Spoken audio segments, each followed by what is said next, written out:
preâmbulo constitucional.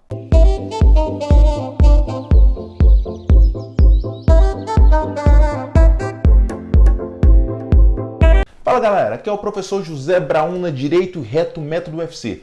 Nessa nossa pegada de lendo a Constituição com o professor José Brauna, a gente vai estar lendo a Constituição, os aspectos constitucionais relevantes para a sua prova, ou seja, o que as bancas costumam cobrar de cada artigo, beleza? Vamos lá. A primeira coisa que nós temos que saber do preâmbulo constitucional é a sua íntegra. Ó, tô com o meu vadimeco, você vai estar aí acompanhando na leitura, vamos lá. Preâmbulo. Nós, representantes do povo brasileiro, reunidos em Assembleia Nacional Constituinte, para instituir um Estado democrático, destinado a assegurar o exercício dos direitos sociais e individuais, a liberdade, a segurança, o bem-estar, o desenvolvimento, a igualdade e a justiça como valores supremos de uma sociedade fraterna, pluralista e sem preconceitos, fundada na harmonia social e comprometida na ordem interna e internacional. Com a solução pacífica das controvérsias, promulgamos, sob a proteção de Deus, a seguinte Constituição da República Federativa do Brasil. Essa é a íntegra do preâmbulo constitucional. O que eu queria que você fizesse? Primeiramente, quero que você sublinhe onde que está escrito Assembleia Nacional Constituinte. Depois, povo brasileiro. Então, povo brasileiro, depois Assembleia Nacional Constituinte. Por fim, quero que você sublinhe proteção de Deus. Em relação à Assembleia Nacional Constituinte, é porque o povo que é o titular daquele poder que constitui a Constituição, ou seja, que elabora a Constituição. Só que ele faz isso por meio da Assembleia, chamada de Assembleia Nacional Constituinte, que foi criada para simplesmente promulgar, criar uma nova Constituição. Mas o que eu quero focar com você é sobre esse termo, sobre a proteção de Deus. O que a prova costuma cobrar sobre isso? Primeira coisa, que Deus é esse? É uma pergunta lógica, porque se diz que o Estado é laico, significa que ele não tem religião oficial. Tudo bem. Se ele não tem uma religião oficial, significa que pode-se adotar uma religião politeísta, não uma religião monoteísta. Só que Deus aqui está em letra maiúscula. Então quer dizer o quê? O Deus Criador? É obrigatória isso na Constituição? Bom, o STF se debruçou nessa temática em relação à Constituição do Acre, porque a Constituição do Acre não colocou sobre a proteção de Deus no seu preâmbulo. Enfim, o Partido Social Liberal ele entrou com uma ação sobre a inconstitucionalidade desse preâmbulo. E o que o STF decidiu? O STF decidiu que o preâmbulo não tem força obrigatória. Isso significa que qualquer Constituição pode vir sem o preâmbulo, não sendo assim necessário para uma Constituição. Então vamos lá, para a prova. O preâmbulo, ou seja, o prenúncio, esse anúncio, essa introdução da Constituição, ela simplesmente não vai ter força jurídica. Ou seja, as constituições estaduais elas não estão obrigadas a colocar o termo sobre a proteção de Deus. Ok? Até aí é isso que você vai colocar na prova. Viagem aqui do professor Brauna. Bom, o que é o preâmbulo? Eu falei na aula passada que o preâmbulo seria um prenúncio, o preâmbulo seria o anúncio, o preâmbulo seria o prefácio, a introdução de uma Constituição. Agora, deixa eu chamar comigo alguns autores. Bom, Peter Hebel.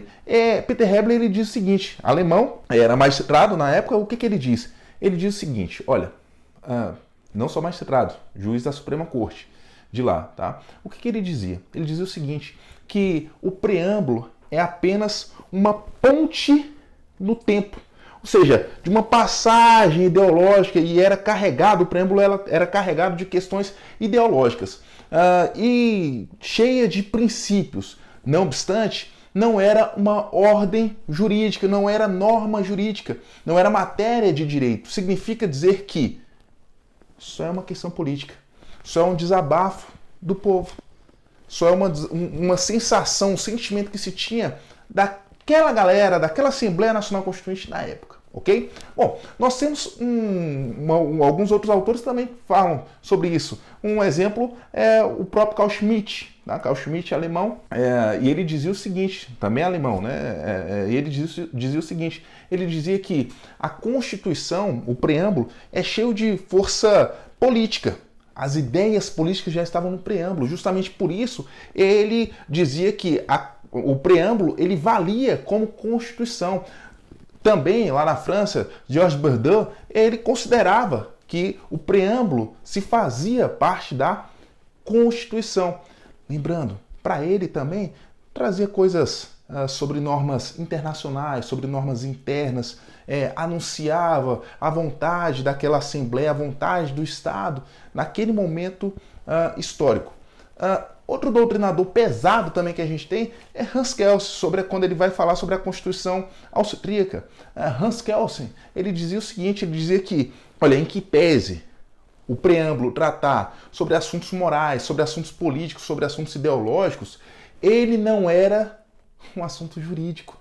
Então não se tinha relevância jurídica no preâmbulo, ok? Logo, também não tinha força normativa. Lembrando, quando se diz assim, olha, o preâmbulo não tem força normativa, significa que não pode ser exigido que o preâmbulo constitua outras constituições, ou que o preâmbulo seja exigido, que o texto do preâmbulo seja exigido em outras constituições, ou que seja obedecido, tá ok? Bom, daí, diante disso tudo, surgiram algumas doutrinas, tá? Duas linhas, na verdade, ou melhor, três correntes.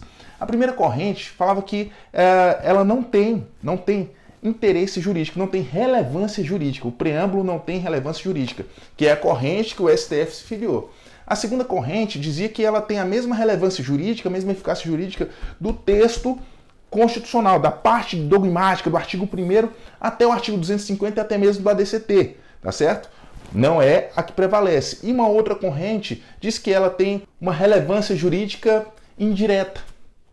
Ou seja, o que seria essa relevância jurídica indireta? Que, embora não constitua a parte dogmática da Constituição, ela serve no viés interpretativo da Constituição, ou seja, a partir do preâmbulo se pode interpretar a Constituição.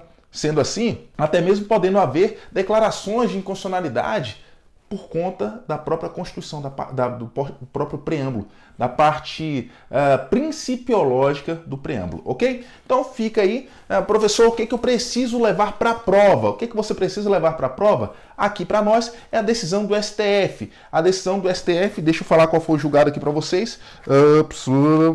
Tem dois julgados interessantes, tá? Mas o que eu quero que você anote, se você quiser pesquisar, foi no STF, no mandato de segurança 24645, tá, do Distrito Federal, relator, ministro Celso de Mello, decisão do dia 8/9/2003. Diz assim, ó, o preâmbulo da Constituição não tem valor normativo, apresentando-se desvestido de força congente, tá? Olha só, tem aqui uma outra decisão da Suprema Corte que diz assim, ó, qual que é? A ADIM 2076 do Acre, que é a que eu falei. Ministro Carlos Veloso, do dia 23/8/2002. E essa daqui é a que fala sobre a invocação de Deus no preâmbulo, ok? Então, pro STF, o preâmbulo não tem força normativa, não tem valor normativo, ok? E é assim que você vai colocar na sua prova. Beleza? Fique com Deus, forte abraço, não se esqueça, curta nosso vídeo, compartilhe. Detalhe, já se inscreveu no canal? Tá dando mole, hein? Então não perca tempo. Se inscreva no canal, tá aqui ou aqui, tá em algum lugar por aqui, nessa abinha que vai aparecer o canal. E além do mais, eu sugiro a você esse vídeo aqui. Esse vídeo está muito interessante e foi feito praticamente para você, tá? Dá uma olhadinha nesse vídeo, não perca tempo. Abraço e com Deus. Tchau!